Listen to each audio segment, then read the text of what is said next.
নমস্কার প্রিয় দর্শক বন্ধু, আজকের নতুন পর্বে তোমাদের সবাইকে স্বাগত জানাই। আটা, ময়দা, চালের গুঁড়ো, তেল মশলা ছাড়াই আজকে আমি একটা হেলদি রেসিপি তোমাদের সামনে শেয়ার করতে চলেছি। এই রেসিপিটা বানানো যেমন সহজ তেমনি খেতেও কিন্তু খুব সুস্বাদু। যারা ডায়েট কন্ট্রোল করছো তারাও কিন্তু এই রেসিপিটা নিয়মিত চটপট বানিয়ে খেতেই পারো। বাচ্চাদের টিফিনেও এই রেসিপিটা দিলে পরে তারাও কিন্তু বেশ মজা করে খেয়ে নেবে। পুজো পার্বণের দিনেও নিরামিষ রেসিপি হিসেবে এটা চটপট বানিয়ে খাওয়া যেতেই পারে। তাতে কিন্তু মনও ভরবে এবং পেটও ভরবে। তো চলো বন্ধুরা, দেখে নাও এই সহজতম রেসিপিটা বানানোর জন্য কি কি লাগবে। প্রথমেই বলে দিচ্ছি, দুটো উপকরণেই এই রেসিপিটা আমি বানাবো। সেটা হচ্ছে সাবু আর হচ্ছে চিড়ে। এখানে আমি বেশ কিছুটা পরিমাণের সাবু নিয়েছি, মোটামুটি 1 কাপ পরিমাণের সাবু নিয়েছি। মোটা দানার সাবু রয়েছে, এগুলোকে প্রথমে কিন্তু জল দিয়ে ভালো করে ধুয়ে নিতে হবে। তো আমি এই সাবুটাকে 2-3 বার পরিষ্কার জলে ধুয়ে নিচ্ছি। তারপরে এই সাবুটাকে আমি ভিজিয়ে রাখবো বেশ কিছুক্ষণের মতন, কারণ এই সাবুটা ভেজানোর জন্য 2 থেকে 3 ঘন্টা মিনিমাম সময় লাগবে, তার থেকেও বেশি লাগতে পারে। তো সাবুটা ভিজিয়ে রাখলাম। এবারে আর একটা বাটিতে আমি নিয়ে নিচ্ছি বেশ কিছুটা পরিমাণের চিড়ে। এখানে 1/2 কাপ পরিমাণের চিড়ে নিয়েছি। চিড়েটা একটু পাতলা চিড়ে। এই চিড়েটাকে আমি একটুখানি ভালো করে বেছে নিয়েছি, যাতে ধানের টুকরো না থাকে, সেগুলো বাদ দিয়ে দিয়েছি। আর এই চিড়েটাকে এবার ধুয়ে নিতে হবে। চিড়ের মধ্যেও বেশ অনেক কিছু ডাস্ট পার্টিকেলস থাকে, সেগুলোকে খুব ভালো করে এইভাবে চামচে করে নেড়ে নেড়ে আমি ধুয়ে নিচ্ছি। তো চিড়েটাকেও আমি 2-3 বার ভালো করে পরিষ্কার জলে ধুয়ে নিচ্ছি। তারপরে এই চিড়েটাকে জল দিয়ে ভিজিয়ে রেখে দেবো কিছুক্ষণের জন্য। তবে চিড়ে ভিজতে বেশিক্ষণ সময় লাগে না, অল্প সময়ের মধ্যে কিন্তু চিড়েটা ভিজে যাবে। তো এখন দেখতে পাচ্ছ বন্ধুরা, চিড়েটা কিন্তু ভিজে গেছে। যে জলটা ছিল অল্প, সেটাও কিন্তু টেনে নিয়েছে। তারপরে এটা কিন্তু অনেকটা ফুলেও গেছে। এই চিড়েটাকে প্রথমে আমি মিক্সার গ্রাইন্ডারে দিয়ে দেবো পেস্ট করার জন্য। তো টোটাল চিড়েটাই আমি এখানে মিক্সার গ্রাইন্ডারে দিয়ে দিচ্ছি। তবে দেখতে পাচ্ছ চিড়েটা কিন্তু মানে ভিজে গিয়ে একদম জলটা টেনে নিয়েছে, খুব শুকনো হয়ে গেছে। ওই শুকনো ভাবটাকে দূর করার জন্য আমি এর ভেতরে দিয়ে দিচ্ছি দই, টক দই, ঘরে পাতা টক দই আমি এখানে দিয়ে দিলাম। 3 ঘন্টায় বসিয়েছি এই দইটা। দেখতে পাচ্ছ বন্ধুরা, 1 বাটি দই এখানে দিয়ে দিলাম। দই দেওয়ার পর আমি এখানে নিয়েছি, এগুলো হচ্ছে মিছরি, অনেকেই চেনো হয়তো। তো এই মিছরিটা আমি এর ভেতরে দিয়ে দিচ্ছি, তাহলে একসাথে পেস্ট হয়ে যাবে, আলাদা করে আমাকে গুঁড়ো করতে হবে না। তো মিছরিটা দিলাম টেস্ট অনুযায়ী। তোমরা যদি মনে করো একটু বেশি মিষ্টি খাবে, সেক্ষেত্রে আর একটু মিছরি দানাটা বাড়িয়ে দিতে পারো। এবারে আমি এই চিড়ের ভেজানোটাকে পেস্ট করে নিয়েছি। তো দেখো বন্ধুরা, এইরকম একদম মিহি পেস্ট করে নিতে হবে। খুব সুন্দর করে কিন্তু পেস্ট করা হয়েছে। আমি এতে কিন্তু 1 ফোঁটা জলও অ্যাড করিনি, দই দিয়েছি আর মিছরি দিয়েছি, তাতেই কিন্তু এরকম ঘন একটা থিক চিড়ের পেস্টটা হয়ে গেছে। এবার এই চিড়ের পেস্টটাকে আমি একটা বড় বাটিতে ট্রান্সফার করে নিচ্ছি। তো এই পুরো চিড়ের পেস্টটা আমি বাটিতে ট্রান্সফার করে নেওয়া আমার কমপ্লিট হয়ে গেছে। এর ভেতরে অ্যাড করে দিচ্ছি স্বাদ মতো নুন। এখানে আমি 1/2 চামচ নুন দিয়েছি। আর এখানে দিচ্ছি হিং, 1/2 চামচ মতন আর কি হিং দিলাম। আর এখানে দিলাম একটু চাট মশলা। তারপরে সমস্ত উপকরণগুলোকে খুব ভালো করে মিশিয়ে নেব। তবে একটু ভালো করে ফেটে নিলে খুব ভালো হয়, কারণ ফেটে নিলে পরে একটু হালকা হয়ে যাবে জিনিসটা। আর জিনিসটা যখন তৈরি করব তখন কিন্তু খুব তাড়াতাড়ি তৈরি হয়ে যাবে আর খেতেও মজাদার হবে। এবারে যে মোটা দানা সাবগুলো আমি ভিজিয়ে রেখেছিলাম, দেখতে পাচ্ছ বন্ধুরা, একদম ভিজে কত বড় বড় হয়ে গেছে। এই ভিজে যাওয়া সাবুদানাগুলো এবার আমি চিড়ে পেস্টের মধ্যে দিয়ে দেব। তো দেখতে পাচ্ছ ওপর ওপর দিচ্ছি, একটুও জলের ভেতরে অ্যাড করব না, তলায় একটু জল রয়েছিল আর এইটুকুনি রেখে দিলাম।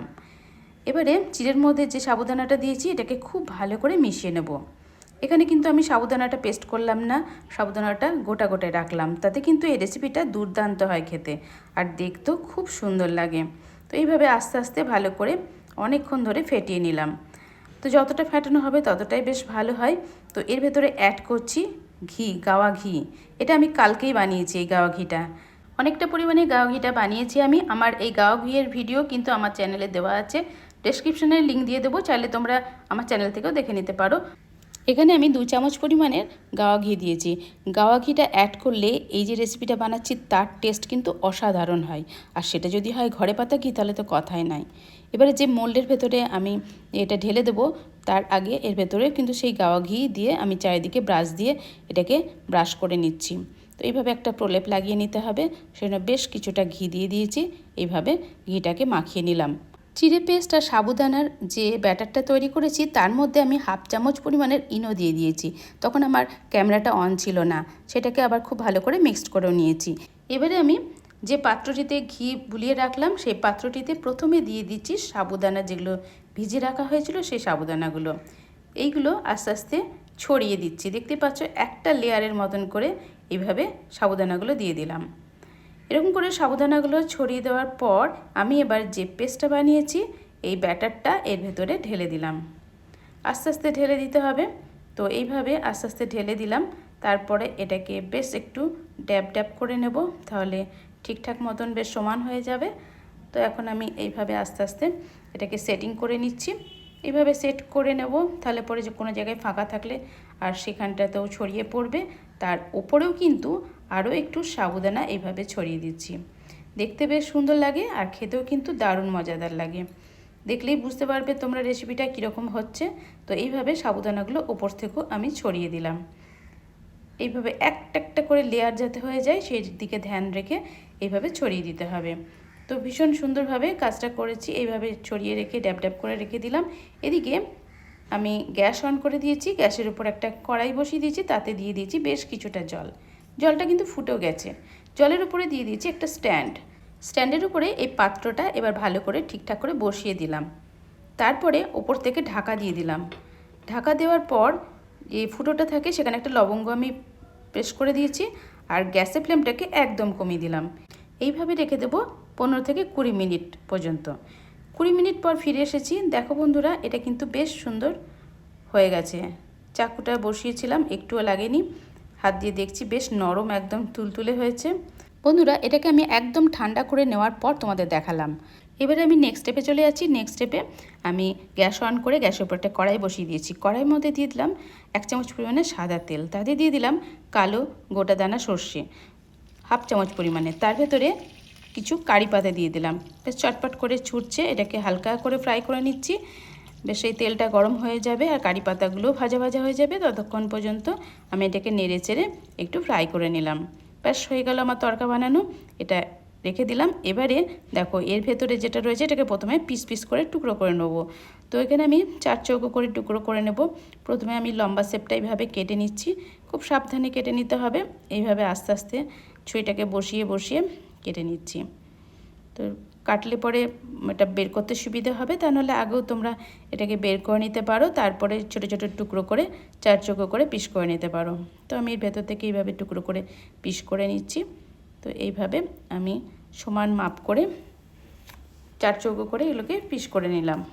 তোমরা তোমাদের পছন্দ মতন শেপে কেটে নেবে। এইভাবে টুকরো করে নেওয়া আমার কমপ্লিট হয়ে গেছে। এবার একটা টুকরো আমি এইভাবে করে তুলে এবার রেখে দেবো একটা প্লেটে। প্রত্যেকটা টুকরোকে তুলে এবার আমি একটা প্লেটে রেখে দিচ্ছি। একটা একটা করে তুলে নেব। তুলে নেওয়ার পর বেশ সুন্দর করে আমি একটু সাজিয়ে গুছিয়ে নিয়েছি এখানে। তার উপরে দিয়ে দিচ্ছি যে তরকাটা করে রেখেছি, কারি পাতা আর সর্ষে। এটাকে হালকা তেলে একটু ফ্রাই করে নিয়েছি। সেই কারি পাতা আর সর্ষে দিয়ে আমি একটু ছড়িয়ে দিচ্ছি। এই কারি পাতা সর্ষে দিলে এটা কিন্তু খেতে আরও মজাদার লাগে। মানে এটা দিয়ে বেশ ফোড়নটা গরম গরম তোমরা দিতে পারো।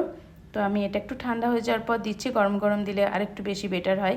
চারিদিকে তেলটা বেশ ছক করে ওঠে, সেটাই কিন্তু দেওয়াটা বেটার। যেহেতু আমি হাত দিয়ে প্রত্যেকটা পাতা এর উপরে দিয়ে দিচ্ছি, সেই জন্য একটু আমার ঠান্ডা হয়ে গেছে, তবে তেলটা গরম আছে। কারি পাতাগুলো হাত দিয়ে তুলে নিয়েছি। এইভাবে সর্ষেগুলো কিন্তু চারিদিকে ছড়িয়ে দিলাম প্রত্যেকটা আমার এই সাবুদানার আর চিড়ের রেসিপিটার ভেতরে। তো এই রেসিপিটা এতটাই সফটি খেতে আর এতটাই মজাদার হয়, এটা বানিয়ে না খেলে তোমরা কিন্তু বুঝতে পারবে না। আর এটা এতটাই মানে হেলদি খাবারটা, যারা ডায়েট কন্ট্রোল করছো তারাও খেতে পারো। আর বাচ্চাদের টিফিনে তো খুব ঝটপট বানিয়ে দেওয়া যায়। ব্যাটারটা তৈরি করে যদি তোমরা ফ্রিজে রেখে দাও, সকালবেলায় উঠে এটা বানিয়ে দিলে তা খুব তাড়াতাড়ি হয়ে যায় তৈরি।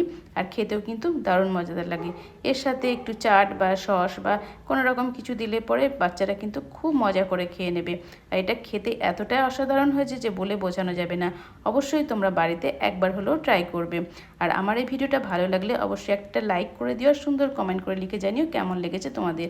নতুন বন্ধু হয়ে থাকলে অবশ্যই আমার চ্যানেলটাকে সাবস্ক্রাইব করে পাশে থাকা নোটিফিকেশানটা অন করে আমার পাশেই থেকো। নেক্সট টাইম চলে আসবো আরও নিত্য নতুন ভিডিওর সাথে।